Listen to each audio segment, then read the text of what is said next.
Jazz Spirituals, Prayer, and Protest personifies the life of Dr. Martin Luther King, Jr. As we all recognize, Dr. King was a man of faith who understood the role of spirituals to motivate and sustain Black Americans who were fighting for change, who put their lives on the line for equality and equity, whose children were persecuted and murdered. And through prayer and protest, perhaps one day we would get to the promised land. Without the life, legacy, and sacrifice made by Dr. Martin Luther King Jr., none of this would ever be possible. His bravery and leadership made it possible for me to live in a world today where my voice as a Black woman can be heard and I have the freedom, the right, and the ability to pursue my dreams and make an impact on the world.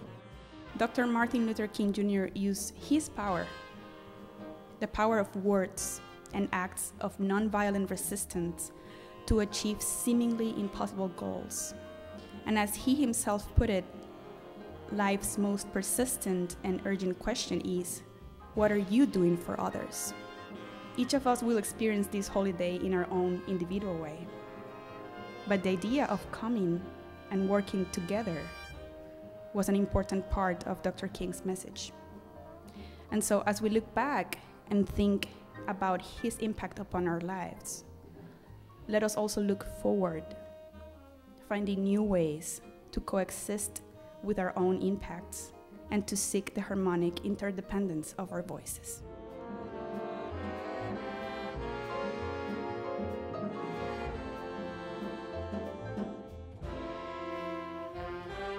But this year we also recognize that 2020 is the 150th anniversary of women being admitted to Michigan State.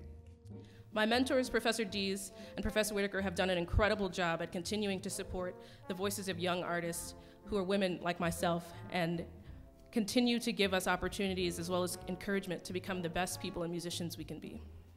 Professor Whitaker also often makes it a point to say that if only male players are playing jazz, you only hear half of the story. And in 2020, there's absolutely no excuse for us not to be in demand and in support of the whole story.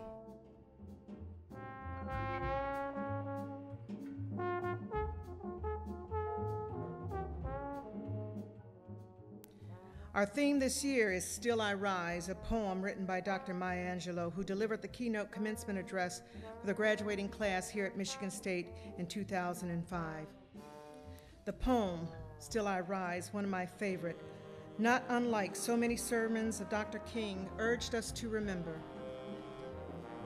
You may write me down in history with your bitter, twisted lies. You may trod me in the very dirt, but still, like dust, I'll rise.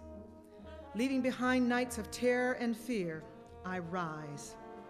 Into a daybreak that is wondrously clear, I rise. Bringing the gifts that my ancestors gave, I am the dream and the hope of the slave.